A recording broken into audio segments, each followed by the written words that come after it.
എന്നെക്കുറിച്ച് അറിയാൻ, എൻ്റെ സങ്കല്പത്തിലുള്ള സിനിമയെ അറിയാം. അതുകൊണ്ട് അങ്ങനെയൊന്നും ചിന്തിച്ചിട്ടില്ല. കാലം വരുത്തിയ മാറ്റങ്ങളാണ് എൻ്റെ ശബ്ദത്തിലോ രൂപത്തിലോ ഒക്കെ എന്തെങ്കിലും വരുത്തിയിട്ടുണ്ടെങ്കിൽ അത് തന്നെയുള്ളൂ. കൊടക്കമ്പിന്ന് വിളിക്കുന്നത് അതൊക്കെ അപ്പൊ അന്ന് കേൾക്കുമ്പോൾ ചേട്ടന് വിഷമം തോന്നിയിട്ടുണ്ടോ? ഞാനത് ആഘോഷിച്ചിട്ടേ ഉള്ളൂ. ക്യാരക്ടർ അത്രത്തോളം അവരിലേക്ക് എത്തി എന്നുള്ളൊരു സംതൃപ്തിയുണ്ട്. ഉണ്ടാക്കുന്ന കഥാപാത്രങ്ങളും കാര്യങ്ങളൊക്കെ ഇന്ന് എത്രത്തോളം ചേരുമെന്നറിയില്ലെങ്കിൽ പോലും മനസ്സങ്ങോട്ട് പിന്നോട്ട് വലിക്കുന്നുണ്ട്. തമ്പുരാനെ അതൊക്കെ സ്ക്രിപ്റ്റിലുള്ളതാണ്. സ്ക്രിപ്റ്റിലുള്ളത് അവർ കൂട്ടായിട്ട് ഡയറക്ടറും സ്ക്രിപ്റ്റായിട്ടും എല്ലാവരും നമ്മൾ ഒരുമിച്ച് ഇങ്ങനെ പറഞ്ഞ് ആസ്വദിച്ചിട്ട് പിന്നെ ആരൊക്കെയോ പിടിച്ചിങ്ങോട്ട് കൊണ്ടിട്ടു. ഞാനിങ്ങനെ തുഴഞ്ഞ് വിജയറാം, ജഗദീഷായാലും അങ്ങനെ നമ്മളെല്ലാവരും ജഗദീഷ് സാറൊക്കെ വിളിക്കും. എന്റെ പണ്ടത്തെ കാലം അങ്ങനെയൊക്കെ തോന്നുന്നുണ്ടോ ഏതെങ്കിലും ആർട്ടിസ്റ്റുകളെ കാണുമ്പോൾ? ആ രൂപത്തിലൊന്നും ആരും വരുന്നില്ല. എല്ലാം നല്ല സുന്ദരന്മാരും സുന്ദരികളൊക്കെയാണ്.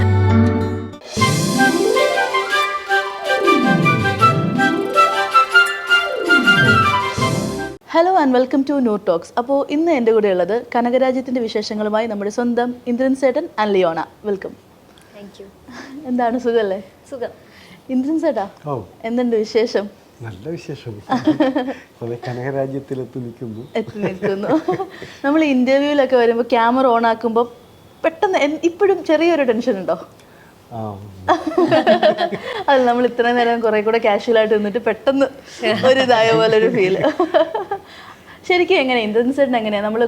ഞാൻ ഇതിനു മുമ്പ് ആരുടെ ഇന്റർവ്യൂ ആണെന്ന് കറക്റ്റ് ഓർമ്മയില്ല, പക്ഷേ ഏതോ ഒരു ഇന്റർവ്യൂവിൽ ഇതുപോലെ പറയുന്നുണ്ടായിരുന്നു, ഇന്ദ്രൻ ചേട്ടൻ ആളിങ്ങനെ നമ്മളുടെ ഡയറക്റ്റ് കാണുമ്പോൾ ഇങ്ങനെയുള്ള പോലെ അല്ല, ചെറിയ കുസൃതിയും കുറുമ്പും ഒക്കെ കയ്യിലുള്ള ഒരാളാണ്, കോമഡിയൊക്കെ ഒപ്പിക്കും എന്നൊക്കെ. ശരിക്കും അങ്ങനത്തെ ഒരാളാ? അങ്ങനെ എനിക്ക് എക്സ്പീരിയൻസ് ഇല്ല. നമ്മൾ ഒരുമിച്ച് അധികം കോമ്പിനേഷൻ ഇതില് കനകരാജ്യത്തിൽ ഉണ്ടായിട്ടില്ല. ഞങ്ങൾ അതിന് മുന്നേ ഒരു പടം ചെയ്തിട്ടുണ്ടായിരുന്നു. പക്ഷെ അതിലും ഇതേപോലെ ഞങ്ങൾ റോഡിലൊക്കെ ആയിരുന്നു ഷൂട്ട് ചെയ്തത്. കുസൃതി ഒന്നും കാണിക്കാനുള്ള ഇല്ല. അത് ഞാനിപ്പോ പറഞ്ഞ ആ സ്റ്റേറ്റ്മെന്റ് എങ്ങനെയാ ഇന്ദ്രൻ ചേട്ടൻ അത് ഓക്കെ ശരി വെക്കുന്നുണ്ടോ? ഇങ്ങനെ ചെറിയ കുസൃതിയൊക്കെ ഉള്ള ഒരാളാണോ? ഇച്ചിരി കൂട്ടുകാരെ കൂടെ കൂടുമ്പോഴത്തേക്കുള്ള മഞ്ജു ഒക്കെ പറഞ്ഞായിരിക്കും. മഞ്ജു പിള്ളേക്ക് അവരുടെയൊക്കെ ഇടയില് അവരിങ്ങനെ അടങ്ങിയിരിക്കത്തില്ല, അവൾ എന്തെങ്കിലുമൊക്കെ പണി ഒപ്പിക്കില്ലേ.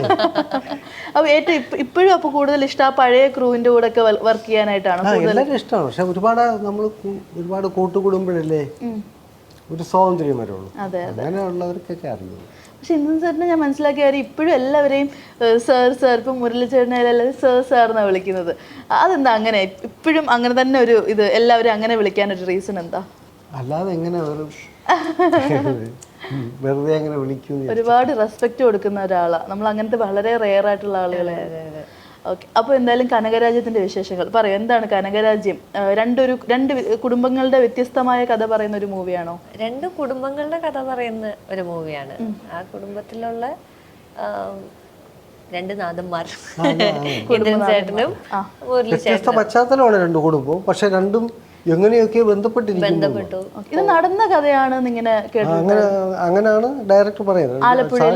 അങ്ങനെ ആ അനുഭവത്തിൽ നിന്ന് പുള്ളി അതിന്ന് തുടങ്ങിയൊരു കഥയാന്ന് പറഞ്ഞു.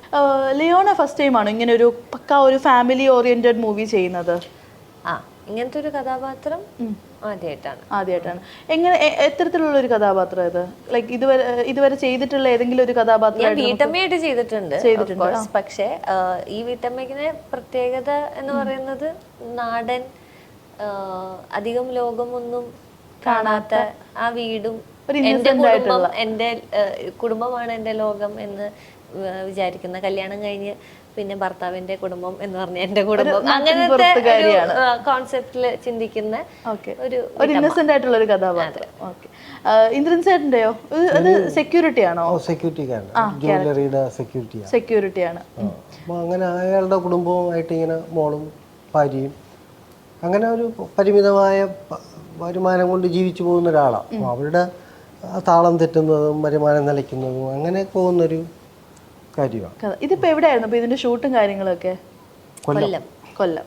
അപ്പൊ അവിടുത്തെ കൊല്ലത്തെ ആളുകളൊക്കെ എങ്ങനെയായിരുന്നു? നല്ല സഹകരണമായിരുന്നു? അവർ പണ്ടേ വലിയ പാരമ്പര്യമുള്ള സിനിമയൊക്കെ, രവി മുതലാളി, ജനറൽ പിക്ചേഴ്സിന്റെ കാലം വലിയ സിനിമകളൊക്കെ നടക്കുന്ന ഒരു പ്രത്യേക സ്ഥലമായിരുന്നു ഈ കൊല്ലം എന്ന് പറയുന്നത്. വലിയ സിനിമകളൊക്കെ ആയിരുന്നു. അപ്പൊ അതുകൊണ്ട് അവർക്കൊക്കെ അറിയാവുന്നതാണ്, ഒരുപാട് പരിചയമുള്ള പോലെ തന്നെ. അപ്പോൾ ഈ ഒരു ക്യാരക്ടർ ഇതുവരെ ഇന്ദ്രൻ ചേട്ടൻ ചെയ്തിട്ടുള്ള ക്യാരക്ടറായിട്ട് എന്തെങ്കിലും സാമ്യമുള്ള അങ്ങനത്തെ ഒരു പാവം ക്യാരക്ടറാണോ? അത് നമുക്ക് കുറേ ട്വിസ്റ്റുകളൊക്കെ പ്രതീക്ഷിക്കാമോ? ഇല്ല, പാവം ക്യാരക്ടർ, പ്ലെയിൻ ആയിട്ട് അങ്ങനെ ഒരു ചെയ്തു പോകുന്നത്, വേറെ ഗിമ്മിക്കുകളൊന്നും ഇല്ലാതെ. ആ, നമുക്ക് ഈ കനകരാജ് ഇപ്പം നമ്മുടെ കുടുംബ പശ്ചാത്തലം പറയുന്ന ഒരു സിനിമയാണല്ലോ. അപ്പോൾ എപ്പോഴെങ്കിലും ഏതെങ്കിലും ഒരു സീൻ ഇങ്ങനെ കാണുമ്പോൾ നമ്മുടെ സ്വന്തം ഫാമിലിയായിട്ട് ഇപ്പോഴോ അല്ലെങ്കിൽ നമ്മുടെ പഴയകാലം അങ്ങനെ എന്തെങ്കിലും ആയിട്ടൊക്കെ നിങ്ങൾക്ക് രണ്ടാൾക്ക് റിലേറ്റ് ചെയ്യാൻ പറ്റിയിട്ടുണ്ടോ? നമ്മുടെ വീട്ടിൽ എപ്പോഴെങ്കിലും നടന്ന ചില സന്ദർഭങ്ങളായിട്ടോ അങ്ങനെ എന്തെങ്കിലുമൊക്കെ റിലേറ്റ് ചെയ്യാൻ പറ്റിയിട്ടുണ്ടോ? ഇല്ല, എൻ്റെ വീടിൻ്റെയോ എൻ്റെ ഫാമിലിയായിട്ടോ ഒരു തരത്തിലും ബന്ധമില്ലാത്ത ഒരു ഫാമിലിയാണത്. ആൻഡ് എസ്പെഷ്യലി ബിക്കോസ് ഭർത്താവ് കുട്ടി എന്നുള്ളൊരു സെറ്റപ്പ് ഇല്ലല്ലോ എനിക്ക്. അത് കാരണം അതും ഒരു കാരണം. പക്ഷേ ആ വീടിൻ്റെ ഒരു പശ്ചാത്തലവും ആ ഏരിയയും ഒരു വീടും അതൊന്നും എനിക്കങ്ങനെ റിലേറ്റ് ചെയ്യാൻ പറ്റുന്ന ഫാമിലിയായിട്ട് എനിക്ക് അങ്ങനെ ഒന്നും തോന്നിയില്ല. മൊമെന്റ്സിൽ ഇപ്പോൾ അനിയത്തിയായിട്ട് ഒരാൾ അഭിനയിക്കുന്നുണ്ട്, വിദ്യ. അപ്പോൾ വിദ്യ അമ്മയായിട്ട് അഭിനയിക്കുന്നത് രമ്യ ചേച്ചി. അപ്പോൾ അവരായിട്ടുള്ള ഒരു കണക്ഷൻ ഉണ്ടായിരുന്നു അവരായിട്ട്. ഐ ജസ്റ്റ് ഫെൽ പെട്ടെന്ന് കമ്പനിയായി പെട്ടെന്ന് ഒരു കണക്ഷൻ കിട്ടിയ മാതിരി തോന്നി. പക്ഷെ അത് I don't know if I can relate to my family because I don't have a sister. പക്ഷെ അങ്ങനെ ഒരു പെട്ടെന്ന് കണക്ഷൻ കിട്ടിയിട്ട് അങ്ങ് കുറച്ച് ഈസി ആയിരുന്നു വർക്ക് വിത്ത്. നമ്മൾ കണ്ട് ശീലിച്ചിട്ടുള്ള കുറച്ച് ഫാമിലീസ് പോലെ. ഇന്ദ്രൻ ചേട്ടനോ എപ്പോഴെങ്കിലും പഴയ ജീവിത സാഹചര്യങ്ങളോ അങ്ങനെ എന്തെങ്കിലും ഓർമ്മ വന്നിട്ടില്ല? ഇല്ല, ചില അറിയാവുന്ന ഇതുപോലത്തെ കുറെ ആൾക്കാരെ അറിയാം, അതേ ഉള്ളൂ. അത്രേ ഉള്ളൂ. ഈ ഒരു ക്യാരക്ടറിന് വേണ്ടിയിട്ട് ഇപ്പം ഇന്ദ്രൻ ചേട്ടൻ നോർമലി മൂവീസ് ഒക്കെ ചെയ്യുന്ന സമയത്ത് ഡയറക്ടർ പറയുന്ന കൂടാതെ സ്വന്തമായിട്ട് ഇങ്ങനെ പറയാറുണ്ട്, ഞാൻ അത് ചെയ്യാം, ലൈക്ക് അങ്ങനെ ഞാൻ എൻ്റെതായിട്ട് കുറച്ച് ചേഞ്ചസ് കൊണ്ടുവരാം, അങ്ങനെ എന്തെങ്കിലുമൊക്കെ ഈ മൂവീസിൽ ചെയ്തിട്ടുണ്ടോ? ഇല്ല, പുള്ളി അത് കൃത്യമായിട്ട് അടയാളപ്പെടുത്തി വെച്ചിട്ടുണ്ട്. പിന്നെ വല്ല ഡയലോഗിൽ ചിലർ വാക്ക് അങ്ങോട്ടും ഇങ്ങോട്ടൊക്കെ തിരുത്തുന്ന അഭിപ്രായം ചോദിക്കുന്നത്, ബാക്കിയൊക്കെ അവർ വരച്ചിടുന്നത് തന്നെ. അത്രേ ഉള്ളൂ. ഇന്ദ്രൻ ചേട്ടനെ കാണുമ്പോൾ തന്നെ ചോദിക്കണമെന്ന് വെച്ചതാണ്, നമ്മുടെ സുരേഷ് ഗോപി ചേട്ടൻ്റെ മോളുടെ കല്യാണത്തിന് ആ വീഡിയോ ഭയങ്കര വൈറലായിരുന്നു, ഒരുപാട് ചാനൽസിലൊക്കെ പോയി. ഇന്ദ്രൻ ചേട്ടൻ കാറിൽ നിന്ന് ഇറങ്ങി വന്നത് നിങ്ങൾ രണ്ടാളും ഒരേ കളർ ഷർട്ടായിരുന്നു. എന്നിട്ട് സുരേഷ് ഗോപി ചേട്ടൻ ഇതുപോലെ വന്ന് കെട്ടിപ്പിടിക്കുകയും സംസാരിക്കുകയൊക്കെ. നമ്മളിപ്പം ഈ ബാക്ക്ഗ്രൗണ്ട് മ്യൂസിക് ഇട്ടിട്ട് ഇത് കേൾക്കുന്നതൊക്കെ ഈ ഒരേ ഷർട്ട് ഇട്ടുകൊണ്ട് വന്നതൊക്കെ ഭയങ്കര അൺഎക്സ്പെക്റ്റഡ് ആയിരിക്കുമല്ലോ. എന്താ പറഞ്ഞെന്താ? ഒന്നും പറഞ്ഞില്ല പുള്ളി. ചെന്ന് ഇറങ്ങിയപ്പോൾ കൂട്ടുകാരൊക്കെ അടുത്തുകൊണ്ട് അത് ശരി നിങ്ങൾ പ്ലാൻ ചെയ്തിട്ടല്ലേ കളർ കോഡൊക്കെ പറഞ്ഞില്ലേ എന്നൊക്കെ അവരൊക്കെ ചോദിക്കുന്നു. അപ്പോൾ സാറ് വന്ന് നോക്കി, ഞാനും നോക്കിയപ്പോൾ അതുപോലെ. അത്രേ ഉള്ളൂ, ഒന്നും സംസാരിച്ചില്ല. ആ വീഡിയോ പക്ഷെ നല്ല വൈറലായിരുന്നു, കണ്ടിരുന്നോ അല്ലേ ആ വീഡിയോ? എന്നെ ശരിക്കും തിരുവനന്തപുരത്തേക്കാണ് വിളിച്ചേക്കണ കല്യാണത്തിന്. ഞാൻ അന്ന് എറണാകുളത്തുള്ളതുകൊണ്ട് കൂടെ പോയി. അവിടെ ചെന്ന് അങ്ങനെ കണ്ടത്. അപ്പോൾ ആളും തിരുവനന്തപുരം ഇവിടെ എന്തിനു വന്നു, അവിടെ അല്ലേ കുറച്ചുകൂടെ നമുക്ക് സ്വാതന്ത്ര്യം ഫാമിലി ഒഴിവാക്കാൻ ചെയ്ത എന്നൊക്കെ പറയുമെന്ന് ഞാൻ പേടിച്ചു പോയതാ. പറയും അങ്ങനെ പറയും, കാരണം കുടുംബം ഇവിടെ അവരില്ലായിരുന്നല്ലോ, അതൊക്കെ എടുത്ത് ചോദിക്കും. അപ്പൊ അവരെ ഒഴിവാക്കാൻ വേണ്ടിയല്ലേ നീ ഇവിടെ വന്നത് ചോദിക്കുമെന്ന് ഞാൻ വിചാരിച്ചു. പക്ഷെ പിന്നെ അങ്ങനെയൊന്നും ചോദിച്ചില്ല. ഭാഗ്യനെ കണ്ടപ്പോ എന്താ തോന്നിയത്? വളരെ ചെറുപ്പം മുതലേ കാണുന്ന കുട്ടികളല്ലേ? സുരേഷ് ഗോപി ചേട്ടൻ പറയുന്നുണ്ടായിരുന്നു പണ്ട് മൂത്ത മോൾക്ക് ഇന്ദ്രൻ ചേട്ടൻ്റെ ഒരു ഉടുപ്പ് കൊണ്ട് കൊടുത്തിട്ടുണ്ടായിരുന്നു എന്നൊക്കെ. ഭാഗ്യനെ കണ്ടപ്പോൾ അപ്പോൾ ഓർമ്മകളൊക്കെ വന്നോ? ആള് അങ്ങനെ ഇതൊക്കെ ഒന്നും എല്ലാം ഓർക്കുകയൊക്കെ ചെയ്യുന്ന ആളാണ്. നമുക്ക് ഭയങ്കര ഓർമ്മ വരും. ഇന്ദ്രൻ ചേട്ടൻ ഇപ്പോൾ എനിക്ക് തോന്നുന്നു മലയാള സിനിമയിൽ ഒരു 40 വർഷത്തിൽ മേളിലായി. അപ്പോൾ ഇത്രയും വർഷങ്ങളിൽ മലയാള സിനിമയിൽ ഓരോ കാലഘട്ടങ്ങൾ ഇങ്ങനെ കടന്നു പോയിട്ടുണ്ട്. മലയാള സിനിമയിൽ കണ്ട ഏറ്റവും വലിയ മാറ്റങ്ങൾ എന്തൊക്കെയാണ്? ജനറേഷൻ മാറുമ്പോഴത്തേക്ക് നമ്മുടെ രാജ്യത്ത് മൊത്തത്തിലുള്ള ഒരു മാറ്റങ്ങളൊക്കെ തന്നെയാണ്. ടെക്നിക്കലായിട്ടും ആൾക്കാരുടെ സ്വഭാവത്തിലും ഒക്കെ വരുന്ന മാറ്റങ്ങൾ. ആ സിനിമ ഇപ്പം ഇറങ്ങുന്ന സിനിമയുമായിട്ട് നോക്കുമ്പോൾ തന്നെ അറിയാം അത്തരം വ്യത്യാസങ്ങൾ. പക്ഷെ നമ്മൾ കൂടെ സഞ്ചരിക്കുന്നതുകൊണ്ട് പെട്ടെന്ന് നമ്മൾ അറിയില്ല. ഇതേപോലെ ആരും ചോദിക്കുമ്പോഴായിരിക്കും ഇത്ര വർഷമായും തോന്നുന്നത് തന്നെ. പണ്ട് ഒരു 40 വർഷം മുമ്പ് സിനിമ ചെയ്യുന്ന സമയത്ത് നിങ്ങൾ ആ ഒരു ക്രൂവും ആളുകളുടെ ഒരു ഫ്രണ്ട്ലി ആയിട്ടുള്ളത് പോലെ തന്നെയാണോ ഇപ്പോഴും ഇപ്പോഴത്തെ ക്രൂവിൻ്റെ കൂടെ വർക്ക് ചെയ്യാനായിട്ട്? അതെ തന്നെ വെച്ചാൽ അവര് അതുപോലെ എനിക്ക് പറ്റുന്നില്ല. എനിക്ക് പറ്റാത്തതെന്ന് വെച്ചാൽ ഇപ്പോഴത്തെ കുട്ടികൾ കൂടി ഇരിക്കുന്നിടത്ത് നമ്മൾ ഇപ്പോൾ വീട്ടിൽ അച്ഛനോ അമ്മയോ ആരും ഇരിക്കുമ്പം മുതിർന്നവരാണെങ്കിൽ കുട്ടികൾ അങ്ങോട്ട് മാറി പോകത്തില്ലേ? അവർ മാറി വേറൊരു ടീം അവരുടെ സ്ഥലക്കാർ ആ അകലം എന്നെ പോലെ പ്രായമുള്ള ആൾക്കാർ അനുഭവിക്കണമെന്നുള്ളതേ. ബാക്കി അവരുടെ കൂട്ടിനും കെട്ടും ഒക്കെ കറക്റ്റാണ് അല്ലേ? കൂടിച്ചേരലും കാര്യങ്ങളും ആഘോഷവും ഒക്കെ ഉണ്ട്. അങ്ങനെ മാറിപ്പോ അവരുടെ കൂടെ മിങ്കിള് അങ്ങനെ ഉണ്ട്. ഞാൻ പറയുന്നത് പലപ്പോഴും നമ്മൾ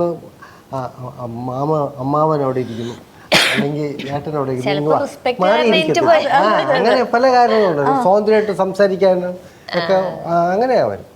അങ്ങനെ ഒഴിവാക്കലല്ലെങ്കിൽ പോലും നമുക്കറിയാം നമുക്ക് സ്വന്തമായിട്ട് അങ്ങനെ ഒരു അതെ, അവർക്ക് സ്വാതന്ത്ര്യം കുറവാണ്. മനസ്സിലായി. എനിക്കൊന്ന് പണ്ടൊക്കെ ഇപ്പൊ ജയറാമേട്ടൻ, മുകേഷ് ഏട്ടൻ, ജഗദീഷ് ഏട്ടൻ ഇവരുടെയൊക്കെ കൂടെ ഇന്ദ്രൻസ് ഏട്ടൻ നല്ലൊരു കോംബോ വർക്ക് ചെയ്യുന്നുണ്ടായിരുന്നു. ഇപ്പോഴും അതുപോലെ ആ ഒരു അങ്ങനത്തെ ഒരു കോംബോസ് ഒക്കെ ഒന്നുകൂടെ ചെയ്താൽ കൊള്ളാമായിരുന്നു നിരന്തരമായിട്ട് തോന്നാറുണ്ട്. അങ്ങനെ ഒരുപാട് കൊതി തോന്നും. അന്നത്തെ സിനിമ, അന്ന് ഉണ്ടാക്കുന്ന കഥാപാത്രങ്ങളും കാര്യങ്ങളൊക്കെ ഇന്ന് എത്രത്തോളം ചേരുമെന്നറിയില്ലെങ്കിൽ പോലും മനസ്സങ്ങോട്ട് പിന്നോട്ട് വലിക്കുന്നുണ്ട്. ഉണ്ട്. ഇപ്പം എല്ലാം ഇതേപോലെ ഫീൽ ഗുഡ് മൂവീസ് അല്ലെങ്കിൽ നായക കഥാപാത്രങ്ങളാണ് കൂടുതൽ ചെയ്യാറ്, അല്ലെങ്കിൽ നായക തുല്യമായിട്ടുള്ള കഥാപാത്രങ്ങൾ. എപ്പോഴെങ്കിലും ഇപ്പോൾ ഇങ്ങനെ തോന്നാറുണ്ടോ എനിക്ക് പണ്ടത്തെ പോലെ ഒരു ഫുൾ കോമഡി റോൾ ചെയ്താൽ കൊള്ളാമെന്നൊക്കെ മനസ്സൊന്ന് ഫ്രീ ആവാനായിട്ട് അങ്ങനെ തോന്നാറുണ്ടോ? പിന്നെ ഉറപ്പായിട്ടും നിരന്തരം. അപ്പോൾ ഇപ്പോഴത്തെ ഒരു ആർട്ടിസ്റ്റിനെ കാണുമ്പോഴേക്ക് ഇന്ദ്രൻസ് ഏട്ടൻ ഇങ്ങനെ എൻ്റെ പണ്ടത്തെ കാലം അങ്ങനെയൊക്കെ തോന്നുന്നുണ്ടോ ഏതെങ്കിലും ആർട്ടിസ്റ്റുകളെ കാണുമ്പോൾ? അതില്ല, ആ രൂപത്തിലൊന്നും ആരും വരുന്നില്ല. എല്ലാം നല്ല സുന്ദരന്മാരും സുന്ദരികളൊക്കെയാണ്. ഇന്ദ്രൻസ് ഏട്ടൻ സുന്ദരനല്ലേ? എന്നാലും അതാവുന്നു. അപ്പൊ ഇപ്പൊ പോയി സുന്ദരനല്ല എന്നൊക്കെ സ്വന്തമായിട്ട് പറയാം. അപ്പൊ ഞാൻ ചോദിക്കട്ടെ, പണ്ടൊക്കെ ഇതേപോലെ ഇപ്പോഴത്തെ സിനിമയിലൊന്നും അതൊരിക്കലും പറ്റില്ല. പണ്ടൊക്കെ ഈ കൊടക്കമ്പിന്ന് വിളിക്കുന്നതും അതൊക്കെ അപ്പൊ അന്ന് കേൾക്കുമ്പോൾ ചേട്ടന് വിഷമം തോന്നിയിട്ടുണ്ടോ? ഇല്ല, ഞാനത് ആഘോഷിച്ചിട്ടേ ഉള്ളൂ. അങ്ങനെയൊന്നുമില്ല. ആ ക്യാരക്ടർ അത്രത്തോളം അവരിലേക്ക് എത്തി എന്നുള്ളൊരു സംതൃപ്തിയുണ്ട്.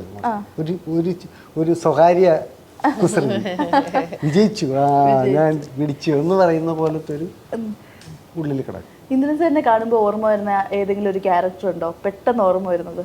എനിക്ക് മറ്റേ ടൈ പിടിച്ച് വലിക്കുന്നതൊക്കെ വേഗം ഓർമ്മ വരുന്നത്. അതുപോലെ മറ്റേ മതിൽ ഇങ്ങനെ പൊങ്ങി നോക്കുന്നതൊക്കെ ഉണ്ടല്ലോ, അതൊക്കെ. അങ്ങനെ ഏതെങ്കിലും ക്യാരക്ടർ ഓർമ്മ വരുന്നത്? അതെ ഇന്ദ്രൻസ് തന്നെ ഏറ്റവും ഫേവറേറ്റ് ആയിട്ടുള്ള ക്യാരക്ടർ ഏടാ പണ്ടത്തെ ക്യാരക്ടേഴ്സിന്റെ കൂട്ടത്തില്? ഒത്തിരി ഉണ്ട്. മാനത്തെ കൊട്ടാരം, അനിയൻ ബാവ, ചേട്ടൻ ബാവ, ത്രിവന്നാർമി, അങ്ങനെ കുറെ പടം. മറ്റേ ഒത്തിരി പടങ്ങളുണ്ട്. രാത്രി കാവലിരിക്കുന്ന പടങ്ങളൊക്കെ, അങ്ങനെ കുറേ ഉണ്ട്. ഈ കഴുത്തിൽ ഈ ടൈയൊക്കെ പിടിച്ച് വലിക്കുന്നത് ഈ അപ്പൊ സ്പോട്ടിൽ കൈ നിട്ട് ചെയ്യുന്നതാണ് ഇതൊക്കെ? അല്ല, റിഹേഴ്സലൊക്കെ ചെയ്തിട്ട് തന്നെയാ.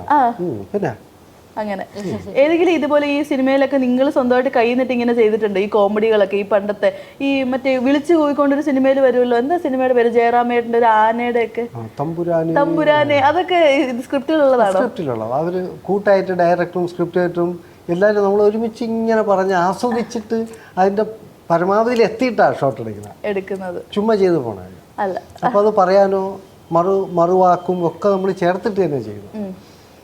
അപ്പോൾ അതിന് അന്ന് ഫിലിം ആയതുകൊണ്ട് നമുക്ക് ചുമ്മാ തോന്നും പോലെ കളിക്കാൻ പറ്റത്തില്ല. അപ്പോൾ ക്യാമറാമാൻ വെച്ചിരിക്കുന്ന ഫ്രെയിം ഏതുവരെ ഉണ്ട്, ഗ്രൗണ്ട് കാണുന്നുണ്ടോ, വല്ല തറവേല കാണിച്ചാൽ അത് കിട്ടുമോ, ഇങ്ങനെയൊക്കെ ഉണ്ട്. ആ ഫ്രെയിമൊക്കെ അറിഞ്ഞ് ഏതുവരെയൊക്കെ പോകുന്ന റിഹേഴ്സൽ കൊടുത്തിട്ട്, പക്ഷെ ശരിക്കുള്ള അഭിനയം ഒരിക്കലേ ചെയ്യത്തുള്ളൂ. അത് കൃത്യമായിരിക്കുകയും ചെയ്യും. അത്രയും റിഹേഴ്സലൊക്കെ ചെയ്ത് നമ്മുടെ ശരിക്കും പറയുന്ന അഭിനയിച്ച് പറയുന്നത് ഷോട്ട് റെഡി ആകുമ്പോഴാണ്. അന്നും ഇന്നും ഒരേപോലെ സൗഹൃദം നിലനിർത്തുന്ന കുറച്ച് നടന്മാരുണ്ടല്ലോ, അതാരൊക്കെയാ? എങ്ങനെയാണ് സൗഹൃദം?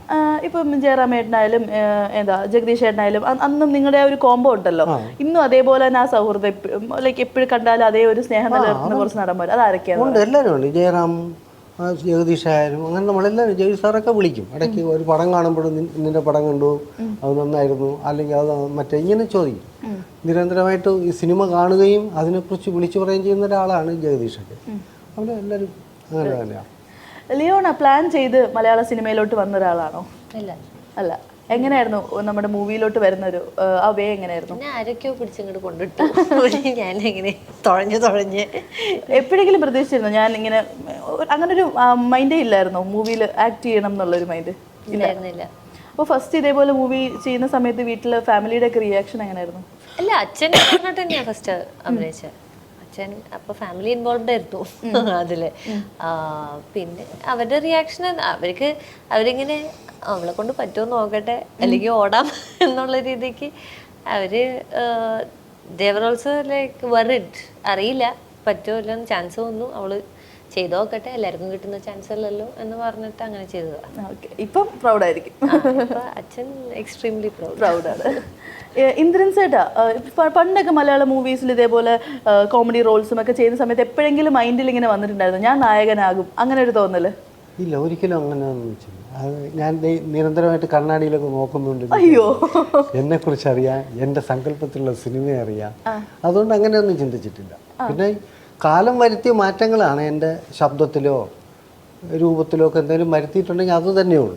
മനസ്സിലോ സങ്കല്പത്തിലോ ഒക്കെ മാറിയ കൂട്ടത്തിൽ ചില യോജിച്ച കഥാപാത്രം കിട്ടുന്നു എന്നുള്ളതല്ല നമ്മളങ്ങനെ അതിൽ കിടന്നൊന്നും ആഗ്രഹിച്ചിട്ടില്ല. അപ്പോൾ എന്തായാലും നമ്മുടെ മൂവി റിലീസ് ചെയ്യുന്നതിന് മുമ്പ് നമ്മുടെ പ്രേക്ഷകരോട് എന്താ നിങ്ങൾക്ക് രണ്ടാൾക്കും പറയാനുള്ളത്? പിഴവ് പറ്റാത്തവരാണ് പ്രേക്ഷകർ. അവരെ പറ്റിക്കാൻ പറ്റില്ല. നല്ല സിനിമയാണെങ്കിൽ അവർ നന്നായി നമ്മളെ പ്രോത്സാഹിപ്പിക്കും, മോശമാണെങ്കിലും അത് അപ്പം തന്നെ പ്രതികരിക്കുകയും ചെയ്യുന്നവരാണ്. അതുകൊണ്ട് നമുക്ക് അവരുടെ അടുത്ത് അങ്ങനെ അധികമായിട്ട് പറയാനില്ല. നമ്മൾ ഇഷ്ടപ്പെട്ട് മോഹിച്ച് ചെയ്ത സിനിമയാണ്. വേറെ ഈ ബഹളവും ഒട്ടകാസമൊന്നും ഇല്ലാതെ സമാധാനമായിട്ട് സിനിമ കാണാൻ പറ്റുന്നതാണ് കനകരാജ്യം. അപ്പോൾ കാണണം. മനസ്സ് ശൂന്യമായിട്ട് എന്തായാലും ഇറങ്ങിപ്പോവേണ്ടി വരില്ല എന്നൊരു വിശ്വാസം നമുക്ക് തോന്നി. അപ്പോൾ എല്ലാവരും സിനിമ കാണുകയും പ്രോത്സാഹിപ്പിക്കുകയും ചെയ്യണമെന്നാണ് അഭിപ്രായം. ഇന്ദ്രൻ ചേട്ടൻ പറഞ്ഞ തന്നെ ഇത് ഒരു ചെറിയ സ്വീറ്റ് ഒരു സിനിമയായിരിക്കും. ആൻഡ് ഇറ്റ് ഹാസ് കുറച്ച് നന്മയുള്ള കുറച്ച് കഥാപാത്രങ്ങളും കുറച്ച് മൊമെൻറ്റ്സും കുറച്ച് ഇമോഷൻസും എല്ലാം കൂടി ചേർന്നൊരു സിനിമ. സോ അങ്ങനെ ഡിസപ്പോയിൻറ്റഡ് ആയിട്ടൊന്നും പോയിട്ട് വരില്ല. പക്ഷേ ഒരു ഫാമിലി ആയിട്ട് ഇരുന്ന് കാണാൻ പറ്റുന്ന ഒരു സ്വീറ്റ് ആൻഡ് സ്മോൾ മൂവി ആയിരിക്കും. അപ്പോൾ എന്തായാലും കനകരാജ്യം വലിയൊരു സക്സസ് ആവട്ടെ. All the best. Thank you.